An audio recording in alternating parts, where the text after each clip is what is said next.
안녕하십니까. IP샵에서 엔터테인먼트를 담당하고 있는 장현필 이사라고 합니다.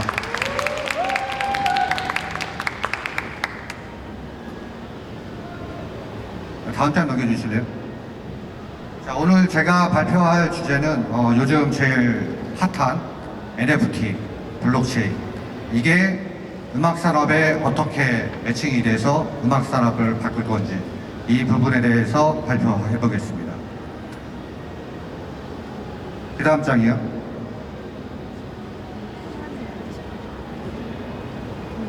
제가 2003년, 4년도에요. 한류 바람이 불었었습니까?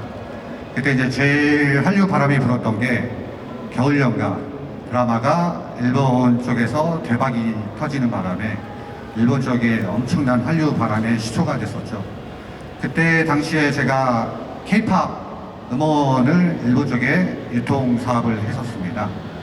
그러던 와중에 한류의 최전선에 있는 겨울연가라는 OST가 저작권 문제가 생겼습니다.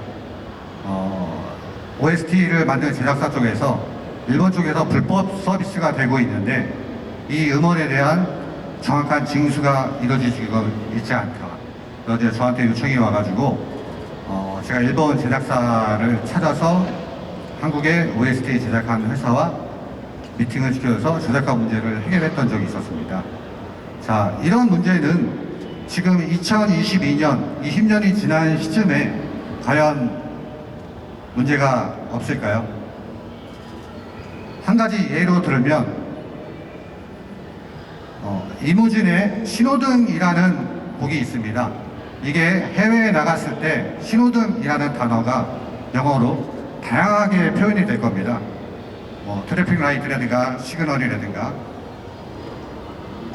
임영웅의 아버지라는 노래는 파파, 데드, 파더 다양한 언어로 번역이 될 겁니다. 자, 그러면 제가 어떤 단어로 번역을 하는지 그 현지 로컬에서 무수한 변수가 있는데 한국의 이 음원을 갖고 있는 저는 어떻게 다 정산을 할까요? 저는 분명히 여기에서 데이터베이스 관리에 대한 문제가 발생할 거라고 생각이 듭니다.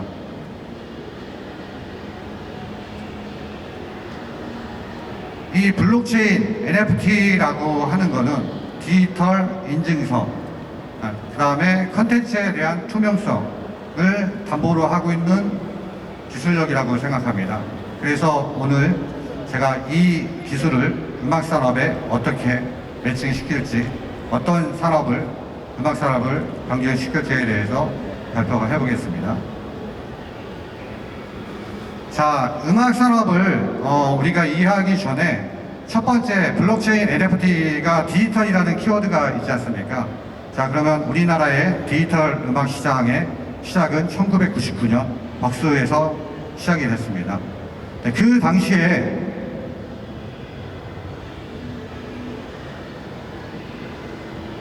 (99년) 이후로 2000, 2003, 2004, 2005 다양한 음악 플랫폼들이 쭉쭉쭉 나왔었죠. 네, 시초 태생 자체가 디지털 음악의 불법으로 시작이 되다 보니까 그때 당시에는 완전히 친추 전국 시대였습니다. 자, 그 다음 장 넘겨주세요. 99년부터 무료로 불법으로 난무하던 디지털 음악 시장은 2003년도 8월부터 정식 유료화 서비스가 시작이 됐고요. 지니뮤직, 벅스, 멜론 이런 회사들이 다양한 아까 초반에 보셨던 다양한 음악 사이트들을 합병으로 통합하기 시작했습니다. 자, 한국의 대표적인 멜론지니, 벅스 이 세 개 사이트를 갖고 예를 들겠습니다. 이 세 개 사이트에는 현재 3천만 곡 이상이 등록이 되어 있습니다. 자, 그러면 3천만 곡 중에 우리들이 한 번이라도 스트리밍을 해서 듣는 곡은 500만 곡 정도라는 데이터가 나오더라고요. 나머지 2,500만 곡에 대해서는 한 번도 클릭이 이루어지지 않고 있습니다. 자, 그러면 1위에서 200위까지 전체 스트리밍 수 대비를 받았더니 30%라는 수치가 나왔어요. 아까 제가 말씀드렸던 3,000만 곡 중에서 30%라는 공식을 대비하면 200곡 정도가 나오겠죠. 자, 3,000만 곡 중에서 200곡을 제외한 나머지 2,999만 9,800곡에 대해서는 클릭 한 번도 이루어지지 않았는데 어떻게 될까요? 수익이 없겠죠. 나머지 200곡에 대한 음원 저작권자, 제작자들만 음악 활동 영역을 해 나갈 수가 있겠죠. 자, 그럼 3,000만 곡 중에서 200위 안에 들어갈 확률을 제가 또 수치로 계산을 해봤습니다. 점들이 엄청 나오죠. 0.00066%, 거의 로또 1등 당첨된 확률보다 몇십 배 힘들지겠죠. 다음 장이요. 자, 두 번째로 한 곡이 우리 음악 사이트 멜로디니벅스에서 스트리밍이 이루어지면 이 하나에 우리가 월정액으로 뭐 7,900원, 뭐 8,000원 내는 이 돈이 한 곡을 들었을 때 발생되는 저작권료가 이렇게 복잡합니다. 다양한 화폐, 단체, 유통사, 제작사들이 나눠갔다 보니까 엄청난 사람들이 나눠갔습니다. 자, 실질적으로 내가 음악을 부른 가수, 작사, 작곡을 한 사람입니다. 근데 저의 영혼을 팔아서 만든 곡이 단순하게 유통한 사람들이 돈을 더 많이 가져가지 않습니까? 플랫폼들이 더 많이 가져가. 창작의 여지가 생길까요? 저는 분명히 여기에 우리나라뿐만 아니라 전 세계 음악 산업에 문제점이 있다고 봅니다. 이 문제가 우리나라에만 있을까요? 글로벌 넘버원 플랫폼인 스포티파이를 제가 그래서 한번 봤습니다. 스포티파이에는 등록된 아티스트가 800만 명에 80% 이상의 월간 청취자를 갖고 있는 사람은 50명 미만입니다. 1000명의 이상의 청취자를 갖고 있는 아티스트도 120만 명. 연간 6천만 원 이상의 돈을 벌어야 미국에서는 아티스트로서 활동할 수 있다고 합니다. 근데 6천만 원 이상의 버는 아티스트는 스포티파이에서는 13,400명, 0.2%라고 하네요. 상위 1%가 돼야만 미국에서는 아티스트로서 지속적인 앨범 제작을 할 수 있다고 합니다.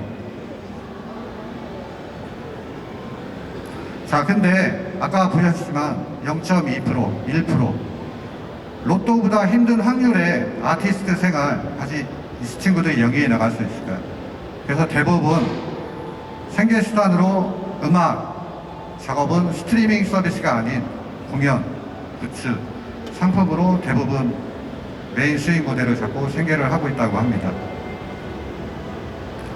자, 그러면 오늘의 주제인 NFT, 음악 산업에 대한 두 번째 화두를 제가 던지겠습니다. 지금 NFT 하고 있어서 제가 구글 들어가서 한번 검색을 해봤습니다. 2022년 NFT 키워드 구글 검색량은 우리들이 알고 있는 것과 다르게 점점 하향 곡수를 긋고 있습니다. 거래량도 봤어요. 거래량도 점점 하향 추세죠. 다음 장이요. 거래 금액도 한번 봤습니다. 거래 금액도 역시 하향 추세입니다. 근데 이 안 좋은 NFT 데이터가 있음에도 우리가 확인했는데도 불구하고 왜 NFT 업계, 블록체인 업계에서는 음악 산업을 중요하게 생각을 하고 그 다음 대세는 아트가 아닌 음악이다 라고 얘기를 하고 있을까요? 그래서 음악 사이트를 제가 봤습니다. 작년 10월 음원 NFT 거래량 중에 카다로그라는 사이트, 대표적인 음악 NFT를 하고 있는 사이트 중에 하나인데요. 카다로그라는 사이트를 한번 봤어요. 봤더니 작년 10월 전까지는 매출이 거의 없었습니다. 보시다시피 10월 달에 갑자기 급등을 했습니다. 매출이. 그러더니 그 이후에 계속 쭉 매출이 이어지고 있네요. 그래서 대표적인 미국의 5개의 NFT 사이트를 비교해 봤습니다. 어떤 수익 모델을 갖고 있는지, 어떤 비즈니스 모델을 갖고 있는지. 그래서 봤더니 딱 2가지가 제 눈에 띄더라고요. 하나는 데센트라는 회사에서는 NFT 저작권을 조각 판매라는 방식으로 수익 모델을 잡고 있었고요. 또 한 군데 회사는 카다로그라는 회사는 n분의 1이 아니라 1대1 저작권을 통으로 한 사람한테 다 넘기는 그런 비즈니스 모델을 갖고 있었습니다. 양대 산맥으로 나눠지더라고요. 그리고 카다로그라는 회사의 NFT 음원으로 발생되는 수익을 스포티파이하고도 비교해 봤습니다. 10배 이상의 차이가 나죠. 그래프에서 보다시피. 신인 가수임에도 불구하고 스포티파이에서 발생되는 수익이 이렇게 10배가 NFT 음악 시장에서는 보여지고 있더라고요. 근데 NFT 음악은 죄송한데 전장 한번 다시 좀 넘겨주시죠. 바로 전회장 다시 한 번만 돌려주세요. NFT의 가장 특징 중에 하나가 2차 판매, 재판매가 이루어진다는 거잖아요. 아까 사이트에서 보셨다시피 스포티파이에서는 10배 이상의 수익이 보여주셨었고 NFT 2차 시장에서도 이렇게 월등하게 수익이 발생되고 있습니다. 그래서 저는 NFT는 아티스트들이 효과적으로 수익을 창출하고 지금 현재 서두에 말씀드렸던 이런 불합리한 구조를 해결할 수 있는 현재로서는 유일한 방법, 수단이라고 생각해 봤습니다. NFT로 하게 되면 현재 기존의 스트리밍은 10% 아까 표에서 보셨다시피 현재 구조의 스트리밍은 10%에서 30%의 수익분이 못 가져가는데 NFT로 하기에는 많게는 100%, 최소한 80, 90% 이상의 수익들을 원작자들이 가져가고 있었습니다.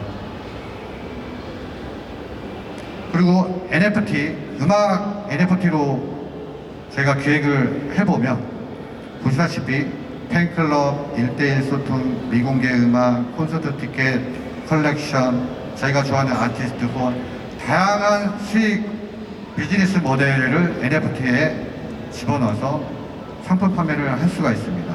그 대표적인 게 최근에 싸이라는 분이 싸이의 콘서트 티켓을 NFT로 팔았죠.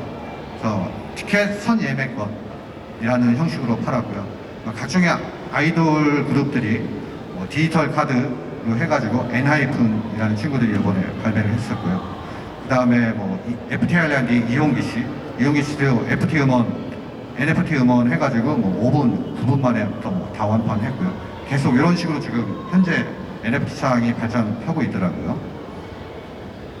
자, 근데 이렇게 좋은 NFT 음악이 왜 미술에서만 여태까지 활성화가 됐을까요? 우리 여태까지 NFT를 봤을 때는 전부 다 미술 쪽에 포커싱이 맞춰진 미술 NFT, 미술 아트 쪽에만 포커싱이 맞춰져 있었습니다. 보시다시피 시장 파이는 똑같습니다. 미술 시장이 500억, 음악 시장이 570억.